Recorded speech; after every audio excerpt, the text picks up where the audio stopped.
तो हेलो बच्चों, मैं आप सभी का वापस से स्वागत करता हूं मेरे प्यारे चैनल फिजिक्स ऑफ फाइल में। अब हम जो पढ़ने वाले हैं बच्चों, वो बिल्कुल बोर्ड के रिगार्डिंग जो मेन पोर्शन है, क्योंकि वे बोर्ड के एग्जाम बिल्कुल पास है, उसके बारे में पढ़ने वाले हैं।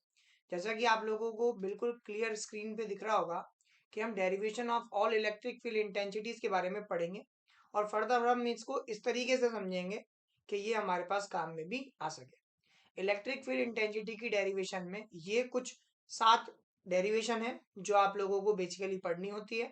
साथ ही साथ यहाँ पर कुछ इनके सब पार्ट और होते हैं। जैसे कि अगर मैं बात करूँ तो फॉर इलेक्ट्रिक डाइपोल, तो आपको इलेक्ट्रिक डाइपोल की डेरिवेशन इलेक्ट्रिक फील्ड इंटेंसिटी पढ़ाने से पहले हम ये बताएंगे कि इलेक्ट्रिक डाइपोल क्या होता है। तो ये लेक्चर बड़ा ही अच्छा होने वाला है, प्लीज इस लेक्चर पे बने रहें, आप जरूर कुछ ना कुछ नया सीख के जाएंगे। सबसे पहले पहले इलेक्ट्रिक फील्ड इंटेंसिटी को समझाने के लिए मैं आप लोगों के पास थोड़ा सा एक काम जो है वो सुनना, जरा बिल्कुल ध्यान से देखने की कोशिश करिएगा। इलेक्ट्रिक फील्ड इंटेंसिटी जो ई वेक्टर आप लोग जानते हैं, ई वेक्टर जो आप जानते हैं बच्चों, उसको कहीं ना कहीं आप इस बात से सहमत हो ना कि फोर्स पर यूनिट चार्ज बोलते हैं। मान लीजिए अगर किसी बच्चे को इसके बारे में नहीं पता है कि इलेक्ट्रिक फील्ड इंटेंसिटी का जो मैग्नीट्यूड होता है वो फोर्स पर यूनिट चार्ज होता है, तो अभी के लिए इसको मेमोराइज रख लीजिए, दिमाग में बैठा के रख लीजिए, क्योंकि डेरिवेशन करने के काम में आएगा। मैं सबसे पहले पहले जैसा कि अपना टॉपिक था electric field intensity due two point charge, उसके बारे में बात करने जा रहा हूं, आप ध्यान से सुनिएगा। मान लेते हैं सबसे पहले पहले फर्स्ट डेरिवेशन है due two point charge, due two point charge, point charge. Okay, सबसे पहले पहले मैंने एक पॉइंट चार्ज जो है वो सपोज कर लिया है ना। और ऐसा माना है कि इस चार्ज का जो मैग्नीट्यूड है, यहाँ ये एफ अपॉन क्यू नॉट मान लेता हूँ। क्यू नॉट एक टेस्टिंग चार्ज होता है, आप लोगों के लिए बेनिफिशियल रहेगा कि टेस्टिंग चार्ज क्या होता है ये आप समझ पाए। फिर अब हम अभी आगे चलेंगे और यहाँ मान लेंगे कोई एक पॉइंट चार्ज है क्यू। टेस्टिंग चार्ज मैं क्यों कह रहा हूँ ये ध्यान से सुन लेना। मान लेते हैं कि यहाँ पर इससे आर डिस्टेंस पर कोई एक चार्ज क्यू नॉट सिचुएट है और इस चार्ज को टेस्टिंग चार्ज कहते हैं, है ना। और मुझे इस चार्ज पर यानी कि इस पॉइंट पर कितनी मैग्नेटिक फील्ड इंटेंसिटी लग रही है इसके थ्रू उसको बताना है, यानी कि कितनी फोर्स से ये जो है आगे, अगर पर यूनिट चार्ज पर ये फोर्स लगे तो ये कितना आगे जा सकता है, क्योंकि मैग्नेट इलेक्ट्रिक फील्ड का मतलब कहीं ना कहीं force at per unit charge होता है। तो बच्चों इसके लिए अपन क्या कर रहे हैं, अब इस आर डिस्टेंस दूर मैंने क्या सपोज कर लिया है बच्चों, ये एक, आप इसको सर्कल शेप मानिएगा, इसको क्या कर लिया है मैंने, एक आर रेडियस का एक सर्कल जो है वो ड्रॉ कर लिया है। मुझे ज्यादा हेक्टिक होने की रिक्वायरमेंट नहीं है, बिकॉज हमें फॉर्मूला पता है बच्चों। इलेक्ट्रिक फील्ड इंटेंसिटी का जो फॉर्मूला हमारे पास निकल के आता है बच्चों, वो क्या निकल के आता है, E equal to F upon Q naught. आप सभी सहमत होंगे मेरी इस बात से, as we know that, as we know that, know that F, दो फोर्सेस, दो चार्जेस के बीच में जो फोर्स होता है, चार्जेस के कारण, जो स्टैटिक चार्ज के कारण फोर्स होता है बच्चों, मुझे मेरे हिसाब से आप सभी उसके बारे में जानते हैं कि उसको बोलते हैं कुलम फोर्स।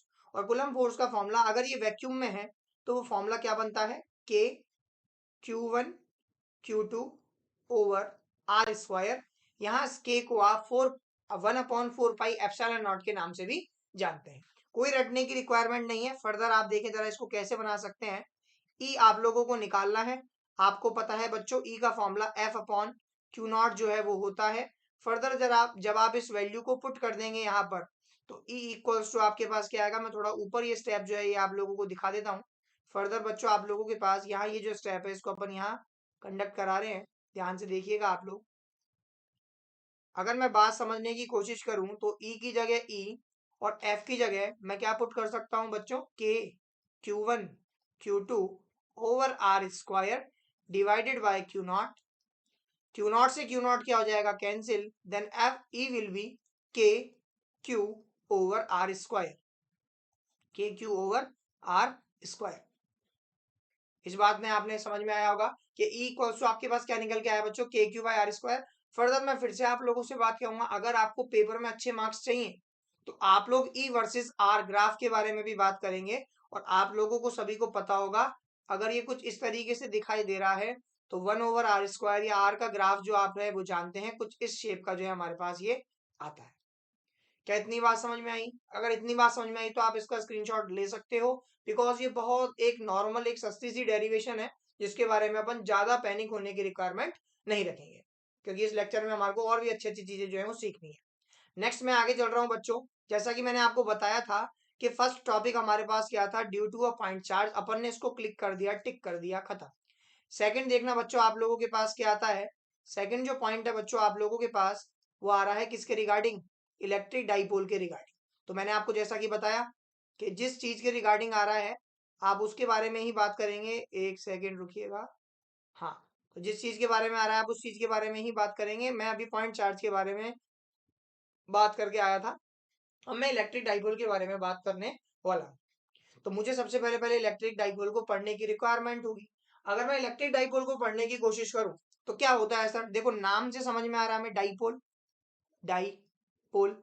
तो खुद से एक बार बैठे बैठे घर पर बैठे बैठे खुद से क्वेश्चन करना, सर देखो डाई का मतलब दो, पोल का मतलब आप जानते हो, पोल एक ऐसी चीजें होती हैं जैसे नॉर्थ पोल और साउथ पोल जो आपस में एक दूसरे से अपोजिट बिहेव करती हैं।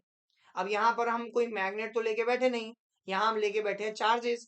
तो आपको भी पता है there are two types of charges which are first is positive charge, मैंने यहाँ प्लस क्यू लिख दिया, and second one is negative charge, तो मैंने यहाँ पर बच्चों क्या लिख दिया, माइनस का क्यू लिख दिया। एक पॉजिटिव क्यू है, एक नेगेटिव क्यू है।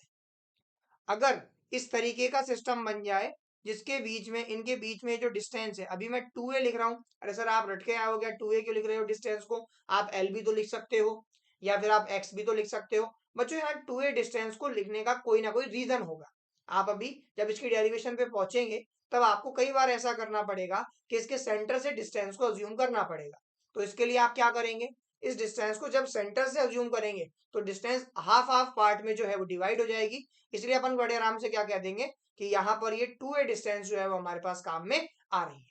आई होप सो कि आपको मेरी बात जो है वो समझ में आ गई होगी। आगे चलते हैं बच्चों, नेक्स्ट सुनते हैं बच्चों। इसके बाद ये आपके पास समझ में आया, तो वास्तव में डाइपोल क्या है सर, डाइपोल और कुछ नहीं है, केवल और केवल दो अनलाइक चार्जेस का जिनके मैग्नीट्यूड सेम है, ऐसा सिस्टम है जिनमें उनके बीच की जो डिस्टेंस है बच्चों वो बहुत कम होती है। यानी कि ये जो 2a आपको दिखाई दे रही है ये बहुत कम डिस्टेंस है। क्या हम आगे चल सकते हैं बच्चों? चलिए, बहुत बढ़िया बात है बच्चों। इस डाइपोल को समझने से ज्यादा जरूरी जो है वो एक क्वांटिटी है जिसको हम डाइपोल मूवमेंट के नाम से जानते हैं। किसके नाम से जानते हैं बच्चों? डाइपोल मूवमेंट के नाम से जानते हैं, डाइपोल मूवमेंट। अब ये डाइपोल मूवमेंट क्या सर, नई चीज आ गई? सर देखो कोई बहुत तगड़ी चीज नहीं है।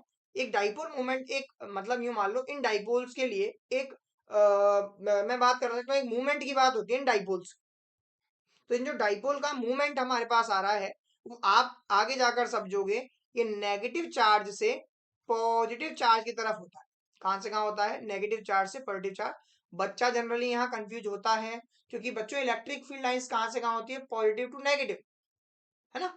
इलेक्ट्रिक फील्ड लाइंस कहां से कहां होती है? Positive to negative. But dipole movement की डायरेक्शन क्या होती है बच्चों? Negative charge to positive charge. Very good. अब अगर अपन बात समझें तो मैग्नेटिक इलेक्ट्रिक डाइपोल मूवमेंट को p वेक्टर से रिप्रेजेंट किया जाता है। इलेक्ट्रिक डाइपोल मूवमेंट को p वेक्टर से रिप्रेजेंट किया जाता है जिसका फॉर्मूला होता है q, यानी कि charge on each charge, sorry magnitude of each charge, and 2a। 2a क्या है? Dipole length. इतनी बात आप लोग समझ पाए होंगे? हाँ जी सर बिल्कुल समझ में आया होगा। इसकी ऐसा यूनिट वगैरह हम देख लेते हैं भाई। चार्ज को कूलम में रिप्रेजेंट करते हैं, इसको किस में, डिस्टेंस को किस में रिप्रेजेंट करते हैं? मीटर में रिप्रेजेंट करते हैं। 2 का कोई फर्क नहीं है, जैसे 2 मल्टीप्लाई मीटर 2 मीटर ही बनेगा, 4 मल्टीप्लाई मीटर मीटर ही बनेगा। तो कुलाम इंटू मीटर इसकी यूनिट होती है जिसको डे बाय के नाम से भी जाना जाता है। नेक्स्ट आगे चलने की कोशिश करते हैं और बात को समझते हैं। अब जब आप इस तरीके के क्वेश्चंस कर रहे हैं, मतलब इस तरीके की डेरिवेशन कर रहे हैं, किसके लिए डेरिवेशन कर रहे हैं आप? इलेक्ट्रिक डाइपोल के लिए। तो first of all you have to clear in your mind कि आपके पास हमेशा पॉजिटिव चार्ज जो है आप रखेंगे कौन सी डायरेक्शन में? राइट डायरेक्शन में। और नेगेटिव चार्ज रखें हमेशा लेफ्ट डायरेक्शन में। ऐसा कोई जरूरी नहीं है, रटने की कोई बात नहीं है, बट ये कन्वीनियंट रहेगा हमारे लिए अगर हम ऐसा लिखेंगे तो। ओके, मैंने कह दिया इसके बीच की डिस्टेंस जो है बच्चों ये कितनी है? 2a है। है ना। और हमारे को इसके सेंटर से एक आर डिस्टेंस, हम अलोंग दी एक्सिस की बात करने वाले हैं बच्चों, है ना, अलोंग दी एक्सिस की बात करने वाले हैं बच्चों। इसके सेंटर से बच्चों आर डिस्टेंस पे, इसके सेंटर से आर डिस्टेंस पे कोई एक पॉइंट है पी। इस पॉइंट पी पे हमें इलेक्ट्रिक फील्ड इंटेंसिटी जो है वो डाइपोल के कारण जो है वो हमें फाइंड आउट करनी है। चलिए जी, बहुत अच्छी बात है सर ये। अच्छा, इसके लिए देखो अप्रोच सुनना, अप्रोच के साथ साथ यहाँ पर आपकी पास बेसिक मैथमेटिक्स भी काम में आएगी, आप वो भी समझिएगा। मैं ये जानता हूं कि अगर ये वाली डिस्टेंस आर है और बच्चों ये वाली डिस्टेंस ए है, क्योंकि मैंने अभी आपको बताया देखो हाफ हाफ डिस्टेंस हो जाएगी, तो 100% ये वाली जो डिस्टेंस होगी बच्चों, ये वाली डिस्टेंस जो होगी, एक मिनट इसको अलग कलर से दिखा लेते हैं हम। ये वाली जो डिस्टेंस होगी बच्चों, ये वाली डिस्टेंस होगी आर माइनस ए, है ना। ये वाली डिस्टेंस जो होगी बच्चों, ये क्या होगी, आर माइनस ए। और जबकि मैं अगर इसकी बात करूं तो होने को तो ये भी वाली डिस्टेंस, ये वाली डिस्टेंस भी ए है, तो ये जो पूरी डिस्टेंस निकल के आती है बच्चों आपके पास, ये निकल के आती है आर प्लस ए। चलिए जी, क्यों करा सर, फिर से वही वाली बात, सर क्यों करा, सर हमें तो आप समझा रहे हो पर अच्छी बात है, हमें ऐसा लगता है कि हमें रटना है आपको, जैसे हमें से यहाँ मेरा मतलब आप लोगों से है कि सर हमें ऐसा लग रहा है कि हम इसको रटे क्या, कि R minus A R plus A, या फिर हम इस डिस्टेंस को ले भी तो ले क्यों। बच्चों देखो, सबसे पहली बात, आप जब इस तरीके की डेरिवेशन कर रहे हैं तो सबसे पहले पहले आपको पता होना चाहिए कि आपको पहुंचना कहाँ है, इलेक्ट्रिक फील्ड इंटेंसिटी नेट निकालनी है। अब या तो मैं डाइपोल की पूरी एक बार में फॉर्मूला जानता हूं, जो कि मैं नहीं जानता, तो इसके लिए मैं क्या कर रहा हूं, इसको दो अलग अलग चार्जेस में मान के कर रहा हूं। हाँ सर, अगर मानकर कर रहे हो तो क्या, सर फॉर्मूला होता है ना के क्यू बाय आर स्क्वायर। हाँ सर, आर का मतलब क्या होता है, हर बार आर ही आना है, नहीं सर, आर वास्तव में जिस चार्ज की आप बात कर रहे हो वो, और जहां पर आपको टेस्ट करना है, यहाँ पर आप लोगों को नेट निकालना है, उसके बीच की डिस्टेंस होनी चाहिए। तो इसीलिए मुझे यहां से लेके यहां तक की डिस्टेंस चाहिए थी, इसलिए मैंने इसको क्या पुट किया है, आर माइनस ए पुट किया है। चलिए, बहुत अच्छी बात है। चलिए, अब मैं पॉजिटिव चार्ज की अगर बात करता हूं, तो बच्चों आप लोग मेरी बात से सहमत होंगे कि इलेक्ट्रिक फील्ड इंटेंसिटी एक कैसी क्वांटिटी है, सर वेक्टर क्वांटिटी है। अगर वेक्टर क्वांटिटी है तो सर इसको ना आप ऐसे ही नॉर्मली ऐड या सब्ट्रैक्ट नहीं कर सकते हो, इसके लिए वेक्टर सम की रिक्वायरमेंट होती है। होती है सर, बिल्कुल होती है। लेकिन अभी के लिए देखना जरा मैं क्या कर रहा हूं, मुझे पता है अगर इस पॉइंट पे पॉजिटिव चार्ज के कारण इलेक्ट्रिक फील्ड इंटेंसिटी आएगी तो आउटवर्ड्स आती है। आपको नहीं पता तो दिमाग में बैठा के रख लीजिएगा कि पॉजिटिव चार्ज के कारण इलेक्ट्रिक फील्ड इंटेंसिटी हमेशा आउटवर्ड होती है, इसलिए मैंने इसको क्या लिख दिया, ई प्लस लिख दिया, कोई दिक्कत नहीं है। और नेगेटिव चार्ज के कारण वो इनवर्ट होती है, यानी कि नेगेटिव चार्ज की तरफ जाती हुई होती है, तो मैंने इसको कुछ इस तरीके से लिख दिया, और लिख दिया ई के साथ साथ लिख दिया मैंने माइनस। चलिए, अब चलाते हैं हम हमारी डेरिवेशन, बहुत प्यारी सी डेरिवेशन है, ध्यान से सुनिएगा। अगर मैं बात करता हूं electric field intensity E vector for positive charge, E positive लिख रहे हैं, आप इसको E1 E2 कुछ भी लिख सकते हो, ई ए बी, है ना, एक को ए, एक को बी मान के, एक को एक्स, एक को वाई मान के, कुछ भी लिख सकते हो आप। मैंने इसको ई पॉजिटिव माना है क्योंकि पॉजिटिव चार्ज के लिए है। तो सर फॉर्मूला क्या बनना चाहिए, सर फॉर्मूला देखो ऊपर आपने लिखा हुआ है K Q by R square, लिख दो, कोई दिक्कत ही नहीं है। अरे यार, वहां जब डिस्टेंस आर स्क्वायर थी तब आपने आर काम में लिया, अब जब ये डिस्टेंस आर माइनस ए है तो आपको काम में भी क्या लेना चाहिए बच्चों, आर माइनस ए जो है वो काम में लेना चाहिए। चलिए, बहुत अच्छी बात है ये तो सर, आप ऐसा करो, आर माइनस ए जो है वो काम में ले लो, बहुत अच्छी बात, आर माइनस ए का होल स्क्वायर। और साथ में बच्चों देखो, मैं यहाँ प्लस का आई कैप लिख रहा हूं, अब आप थोड़ा सा सोचना खुद से भी कि मैंने प्लस का आई कैप क्यों लिखा। अरे खुद सोचो ना कि अगर ये पॉजिटिव एक्स एक्सिस की डायरेक्शन में जा रही है तो मैं इसको प्लस का आई कैप ही लूंगा। ये देखो, आप दिख रहा, आप लोगों को दिख रहा होगा, ये कहाँ जा रही है, ये पॉजिटिव एक्स एक्सिस की डायरेक्शन में जा रही है। चलो सर, बहुत अच्छी बात है। अब बात कर लेते हैं ई नेगेटिव की, ई नेगेटिव वेक्टर, ई नेगेटिव वेक्टर। चलो सर, इसको बताओ, आप कुछ सोचो जरा, एक सेकंड का मैं पॉज लेता हूँ, 10 सेकंड का ऑलमोस्ट, आप सोचो जरा इसको क्या लिखना चाहिए हमें। हाँ, मेरे 10 सेकंड हो गए हैं कंप्लीट, आप पोज कर लेते, कोई बात नहीं। तो ये अपने पास आया के क्यू ओवर आर प्लस ए का होल स्क्वायर, और बच्चों ये क्या निकल के आएगा आप लोगों के पास, माइनस का आई कैप, है ना। चलो, अब मुझे चाहिए इनके इनके लिए क्या चाहिए बच्चों, मुझे वेक्टर प्रोडक्ट चाहिए इनका ना, मतलब मुझे चाहिए वेक्टर प्रोडक्ट नहीं, रिजल्टेंट चाहिए। तो सर रिजल्टेंट निकालने के लिए आप देखें जरा क्या करना चाहिए मुझे, मैं यही कर देता हूं इसको। ई वेक्टर इक्वल टू क्या होना चाहिए बच्चों, E plus vector plus E minus vector, है ना।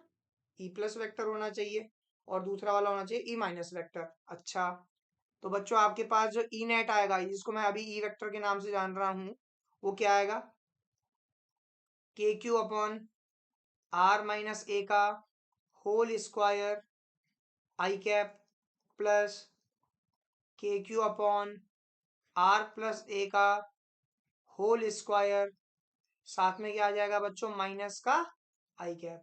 सही बात है, सही बात है।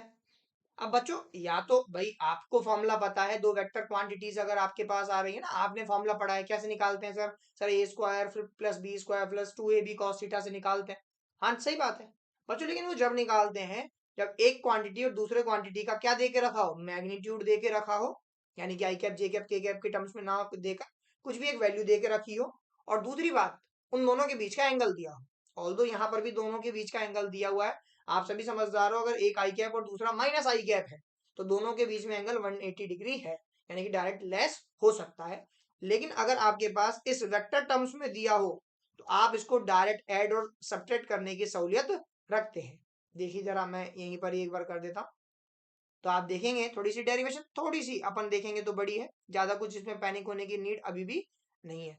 आप सभी समझदार हो बच्चों, देखो ई वेक्टर की जगह ई वेक्टर, आप देखना जरा के क्यू और के क्यू को मैंने बाहर निकाल दिया है ऐसे आगे की तरफ ब्रैकेट में, एक बचा दिया मैंने क्या, 1/r - a का होल स्क्वायर प्लस दूसरे ब्रैकेट में क्या बचा दिया, 1 प्लस नहीं माइनस, है ना, माइनस 1/r+a का होल स्क्वायर। और बच्चों पीछे की तरफ यहाँ मेरे पास जगह थोड़ी सी कम रह गई, मैंने आई कैप लिख दिया, ठीक है ना। चलिए आगे देखते हैं, ई वेक्टर के क्यू आगे चलने दिया मैंने। देखो जरा जब अगर मैं इसको एलसीएम ले रहा हूँ इसका, तो एलसीएम कुछ ऐसा आएगा, r+a का whole square minus r - a का whole square upon upon r - a का होल स्क्वायर अपॉन r+a का होल स्क्वायर। बच्चों आपको नहीं पता तो कोई बात नहीं है ना, आप देखो देखो इस चीज को ऐसे देखो, ऐसे देख सकते हो आप। मान लो आपके पास ऐसा आ जाता 1/x प्लस या माइनस 1/y आ जाता, तो कुछ नहीं करना था, इसको इससे मल्टीप्लाई करना था, इसको इससे मल्टीप्लाई करना था, दोनों को आपस में मल्टीप्लाई करना था, तो ऐसा बनता y - x/yx, है ना। अब यहाँ पर क्या होगा, थोड़ा सा टर्म ज्यादा आ गई, कोई बात नहीं, इसको पूरे को x मानो, मैंने यहाँ इसको यहाँ ले गया, फिर इस वाले को मानो y, इसको मैं यहाँ ले गया, फिर दोनों को आपस में मल्टीप्लाई कर दिया। पीछे आई कैप चल रहा है ना, मैं जगह नहीं बच रही है तो मैं इसलिए थोड़ा सा ऊपर लिख रहा हूँ। आप देख सकते हो ई वेक्टर की जगह मैंने क्या पुट कर दिया बच्चों, वापस से ई वेक्टर पुट कर दिया, के क्यू की जगह के क्यू रहने दिया। अच्छा, अब एक स्टेप आप डायरेक्ट लर्न भी रख सकते हो बच्चों, अगर a+b का होल स्क्वायर और माइनस a - b का होल स्क्वायर आपके पास कभी आ जाए, तो आप इसको 4ab लिख सकते हो। क्या लिख सकते हो, 4ab। कैसे लिख सकते हो सर, देखो यहां से जब स्क्वायर खुलेगा दोनों का वो तो सेम आएगा, a² + b², यहाँ पर भी a² + b² ही आता है, लेकिन यहाँ तो आता है प्लस का 2ab, यहाँ आता है माइनस का 2ab। ये वाला माइनस जो आपको दिख रहा है वो, और अंदर वाला दोनों को माइनस माइनस करके प्लस का बना देगा, तो प्लस का 2ab और प्लस का 2ab, जबकि ये वाला टर्म और ये वाला टर्म एक दूसरे को क्या कर देंगे, कैंसिल आउट कर देंगे। आई होप सो कि ये छोटी सी बात आपको समझ में आई होगी। तो आपके पास देखो ए भी तो थे नहीं, वो तो हमने माने थे। ऐसे ही अगर r+a का whole square minus r - a का होल स्क्वायर आता है, तो आपको इसको क्या लिखना चाहिए बच्चों, 4ra लिखना चाहिए, जैसे 4ab वहां लिखा था। अच्छा, दूसरी बात r - a का होल स्क्वायर और r+a का होल स्क्वायर है, आप खुद बताओ a - b का, a - b और a+b को आप क्या कह सकते हो, a² - b²। तो बच्चों ये टर्म जो बन गई r² - a² का होल स्क्वायर, क्योंकि पहले से स्क्वायर है। अब थोड़ा सा आई कैप लिखने की जगह बच गई। आगे देखें, मैं यहाँ पर जगह ना बचने के कारण इस डेरिवेशन का ये वाला पार्ट आगे लेके जा रहा हूँ, ध्यान से देखिए। ई वेक्टर इक्वल्स टू, देखिएगा आप, के क्यू, साथ में देख सकते हैं आप बड़े आराम से 4RA आ रहा है ना। तो 4RA को मैं ऐसे लिख रहा हूँ, अभी के लिए मैं ऐसे लिख रहा हूँ 2R 2A, अरे 2 2 4 हो सकता है ना, अपॉन। अब देखना जरा बच्चों, एक बात बताओ, आर जो है वो ए से बहुत बड़ा है देखा जाए तो। मैंने आपको बताया था डाइपोल की डेरिवेशन डेफिनेशन बताते टाइम कि ए वास्तव में जो इनके बीच की डिस्टेंस होती है 2A, वो बहुत छोटी होती है। और यार 2A छोटी है तो 2A का आधा और भी छोटा होगा। आप देख सकते हो 2A का आधा है, आधा है ए।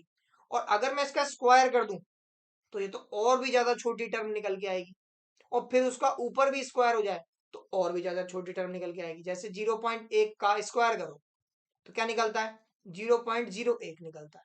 तो आप क्या कर सकते हो बच्चों, इसको नेग्लिजिबल कंसीडर करके छोड़ सकते हो। यानी कि आप यू मान सकते हो नीचे ऐसे बचा हुआ है आर स्क्वायर माइनस ए का स्क्वायर था ना, तो इस ए को हटा दो, हटा दिया तो क्या बचा है बच्चों, ये आर स्क्वायर का होल स्क्वायर। अच्छा, अच्छा सर एक बात बताओ, ये वाला स्टेप आपने क्यों किया, चलो वो तो समझ में आ गई, ये क्यों किया। मुझे एक बात बताना, क्या Q × 2A आप जानते हो क्या होता है, अभी पढ़ के आए हैं पीछे आइए, अब चलो लगा देता हूँ मैं यहाँ। हाँ, Q × 2A सोचो जरा क्या होता है, अभी पीछे पढ़ के आए हैं, देखो जरा, ये रहा आपके पास Q × 2A, क्या होता है, P वेक्टर होता है, P अभी के लिए मैग्नीट्यूड के फॉर्म में P कह देते हैं। तो E vector equals to K P, Q × 2A P हो गया, साथ में क्या बच गया ऊपर 2R, पीछे क्या बच गया आई कैप, अपॉन क्या बच गया बच्चों R⁴। एक R से ये R कैंसिल, R³ बना देगा, और ये जो 2 है ये आगे आ जाएगा। बहुत ही शानदार और बहुत ही बढ़िया फॉर्मूला निकल के आया है बच्चों, जिसको अपन क्या कह सकते हैं, जिसको अपन क्या कह सकते हैं बच्चों, E vector equals to 2KP by R³, साथ में क्या कहा जा सकता है बच्चों आई कैप। तो here is your final answer 2KP by R³ और साथ में क्या कह सकते हैं अपन आई कैप। एक डेरिवेशन दो डेरिवेशन हमने कंप्लीट करी है ना। देखो जरा, इसका फर्स्ट पार्ट था ये कंप्लीट हो गया, अब इसका अलोंग एक्सिस वाला पार्ट जो है वो कंप्लीट हो गया है ना। चलिए जी, बहुत अच्छी बात है, ये तो हम यहाँ तक इस चीज को समझ चुके हैं बड़े आराम से। अब हम अलोंग इक्वेटर की बात कर लेते हैं, एक बार अलोंग इक्वेटर की बात कर लेते हैं। ये फॉर्मूलाज आप याद रखिएगा, आपके लिए इंपॉर्टेंट फॉर्मूलाज बनने वाले हैं, है ना। ये जो फॉर्मूला आप लोग को देख रहे हैं, हम्म कुछ इस तरीके से ये फॉर्मूला आपके पास सामने आया हुआ है। तो ये फॉर्मूला आपके लिए क्या है, एक इंपॉर्टेंट टर्म है। आगे देखते हैं। अब फिर से वही बात, मुझको नहीं पता, आप बताओगे, अब तो बच्चों आप बताओगे कि मुझे फिर से डाइपोल बनाना है, तो कौन सी साइड पॉजिटिव लो और कौन सी साइड नेगेटिव लो। तो हमेशा पॉजिटिव साइड जो होती है वो कौन सी आएगी, राइट साइड ये वाली, और नेगेटिव साइड आएगी हमेशा ये वाली। लिख दी हमने, बहुत अच्छी बात है। अब थोड़ा सा डायग्राम में नीचे शिफ्ट कर देता हूँ, क्योंकि डायग्राम थोड़ा सा ऊपर जाएगा, क्योंकि इक्वेटर के लिए है। तो प्लस का क्यू हो गया है ये, माइनस का क्यू हो गया है ये। चलो इनके बीच की डिस्टेंस बताओ सर, 2A ही लेंगे। अच्छा, इसके अलावा L भी ले सकते थे क्या, भी ले सकते थे। इसके अलावा X भी ले सकते थे क्या, ले सकते थे। 2A ही क्यों लिया, आपको पता है कि जब आधे आधे पार्ट्स में डिवाइड करते हैं तो इसके कारण हमारे को क्या हो जाती है, सहूलियत हो जाती है, आधा आधा मतलब 2 का आधा A, और A पार्ट में डिवाइड हो जाता है। अब बच्चों यहाँ एक पॉइंट है जो इससे R डिस्टेंस की R डिस्टेंस पर सिचुएटेड है, R डिस्टेंस। चलिए जी, बहुत अच्छी बात है। अब देखो, है ना, आप लोगों को एक बात और मैं यहाँ पे बता देता हूँ, अगर मैं पॉजिटिव चार्ज की बात कर रहा हूँ तो पॉजिटिव चार्ज इस पर कुछ इस डायरेक्शन में फोर्स लगा रहा होगा, ऐसे, है ना। ऐसा क्यों सर, ऐसा क्यों सर, ऐसा क्यों सर, ऐसा क्यों सर, क्योंकि बच्चों आपको पता है जो भी चार्ज है किसी दूसरे चार्ज पर फोर्स लगा रहा है, तो वो फोर्स हमेशा उसकी एक्टिंग लाइन, जो ज्वाइनिंग लाइन है उन पॉइंट्स उसके अलोंग ही होता है। तो इसलिए मैंने इसके अलोंग ही ये लगाया है। अच्छा सर, एरो ऊपर ही क्यों बनाया, नीचे क्यों नहीं बनाया, जैसे आगे वाले में मैं नीचे बनाऊंगा, क्योंकि सर पॉजिटिव चार्ज के लिए हमेशा आउटवर्ड्स होती है और नेगेटिव चार्ज के लिए हमेशा इनवर्ड्स होती है। इसलिए मैंने ये बना दिया है ये नीचे, कुछ इस तरीके से देख सकते हैं आप, और ये बना दिया है नीचे की तरफ ये। इसका नाम रख देता हूं मैं फिर से क्या, ई पॉजिटिव रख देता हूं, और इसका नाम क्या रख देता हूं बच्चों मैं, ई नेगेटिव नेगेटिव। आप E1 E2 काम में ले सकते हो, कोई दिक्कत वाली बात नहीं है। ये आपका एक नॉर्मल डायग्राम जो है वो बन गया। अच्छा, अब देखो जरा, यहाँ पर मुझे लग रहा है कि अगर मैं इसकी ये मैंने एंगल मान लिया थीटा, और ये मैंने एक एंगल मान लिया यहाँ से थीटा। अच्छा, अब डेरिवेशन का एक मेन पोर्शन आ रहा है बच्चों, ध्यान से सुनो। जो मैं लाइन बोल रहा हूँ उसको दिमाग में बैठा के रखना। जिसको हमने माना है, लास्ट में पहुंचते पहुंचते हमें उसे हटाना। आई रिपीट माई स्टेटमेंट, जिसको हमने माना है, लास्ट में पहुंचते पहुंचते हमें उसे हटा देना है। तो हमने किसको माना है? थीटा को हमने माना है, इस थीटा को हमने माना है। तो लास्ट में पहुंचते पहुंचते थीटा तो हटेगा। अभी लास्ट में पहुंचेंगे जब बात करेंगे इसके बारे में। तो आप देख सकते हो, इसको अभी के लिए मैं सहूलियत के लिए इसको E1, और आप लोगों के लिए क्योंकि आप E1 और E2 से पढ़ते हैं तो E1 और E2 ले लेता हूं। अच्छा, देखना जरा बच्चों, एक बात बताना, अगर ये एंगल थीटा है तो जेड शेप में होने के कारण, जिसको आप ऑल्टरनेटिंग इंटीरियर एंगल कहते हैं, ये भी थीटा होगा। सही बात है ये? हाँ सर, बिल्कुल सही बात है। अच्छा, दूसरा सुनना जरा, मैं आप लोगों से कह दूं कि ये वाला एंगल 60 डिग्री है। अब आप इस लाइन को आगे बढ़ाते जाओ और ये एंगल, ये लाइन, ये लाइन, ये लाइन बनाते जाओ, तो ये सारे एंगल क्या निकल के आएंगे बच्चों आप लोगों के पास? सारे एंगल निकल के आएंगे 60 डिग्री। ऐसी अगर ये थीटा है तो 100% ये वाला भी क्या निकल के आएगा बच्चों? थीटा। आप ये डायग्राम मेरे हिसाब से समझ चुके होंगे। हम डेरिवेशन आगे बढ़ाने जा रहे हैं। दूसरी बात, जिन बच्चों को कुछ चीजें नहीं पता, जैसे कि कंपोनेंट्स या रिजोल्यूशन ऑफ वेक्टर क्या होता है, उनके लिए एक बार मैं बात बता देता हूँ। मान लीजिए ये ए है, मान लीजिए थीटा बना हुआ है, तो ए थीटा जिसके साथ बना रहा है उसको बेस कहते हैं, और बेस पर हमेशा आएगा ए कॉस थीटा, जबकि परपेंडिकुलर आएगा हमेशा ए साइन थीटा।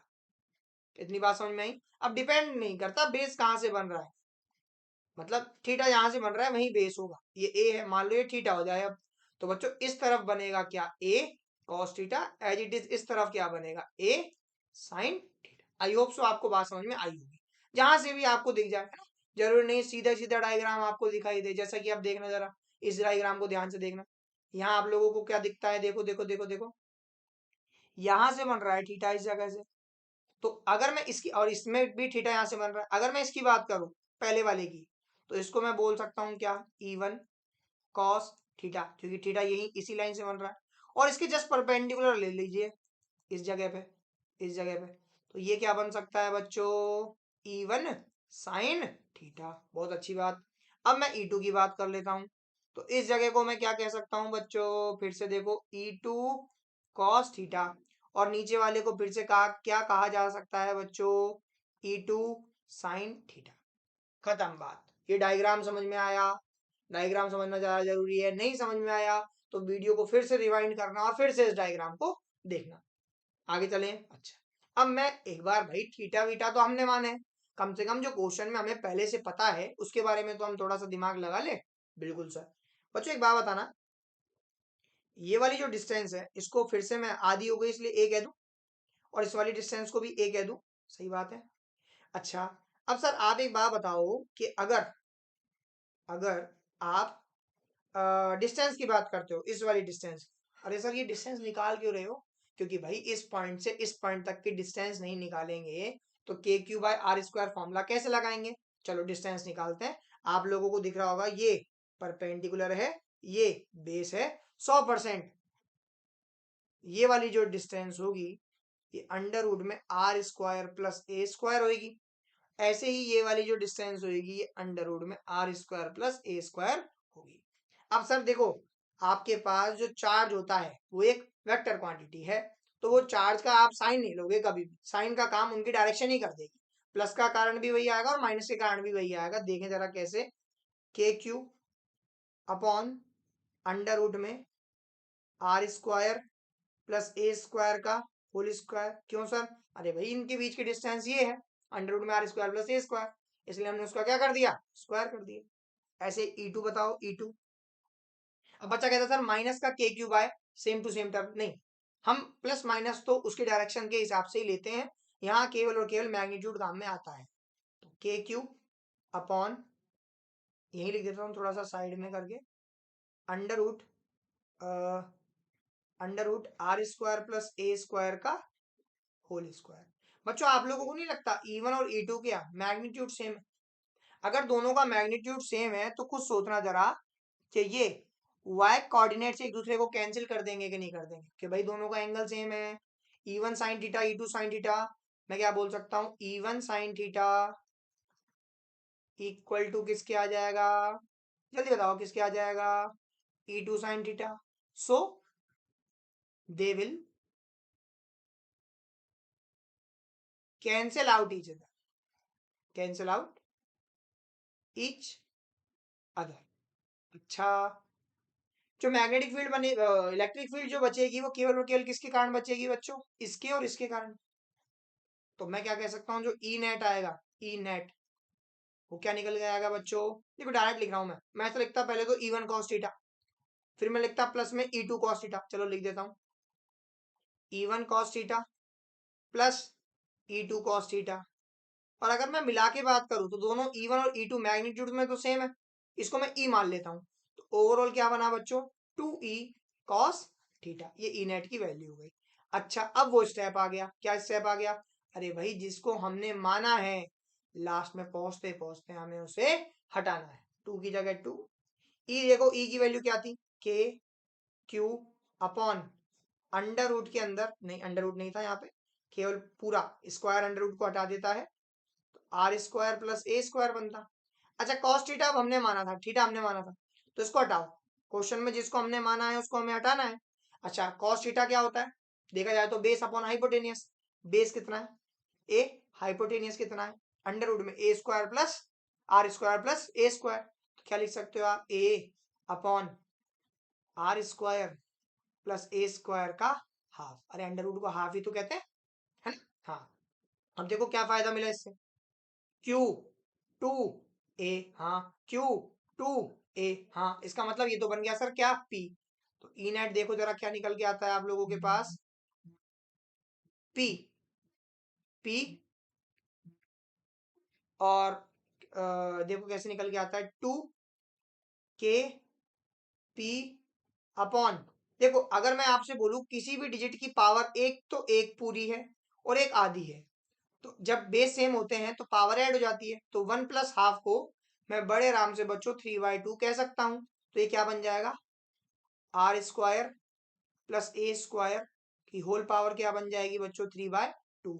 फिर से देखेंगे नेक्स्ट, आगे चलते रहेंगे चलते रहेंगे चलते रहेंगे, फिर से वही स्टेप, अगर ए बहुत छोटा है आर बहुत बड़ा है तो फिर से ए को, ए का स्क्वायर बहुत छोटा होगा और उसकी पावर 3/2 एक से तो ज्यादा ही है तो और छोटी हो जाएगी, तो इसका मतलब ए को नेग्लिजिबल करके हटा सकते हो बच्चों। देखो ई नेट की वैल्यू क्या निकल के आती है 2 के पी बाय आर स्क्वायर की होल पावर 3/2, ई नेट क्या निकल के आता है बच्चों 2 के पी, नहीं केवल के पी ना, क्यों, देखो सोचो सोचो सोचो सोचो क्यों, क्योंकि 2 क्यू इंटू 2 ए, तो एक पी जो बनाएगा, टू तो वो पिछले वाले क्वेश्चन में 2 क्यों रह गया था डेरिवेशन में, क्योंकि वो 2 इंटू 2 था, बस अब तो हो गया, क्या बना ये के पी बाय आर क्यूब।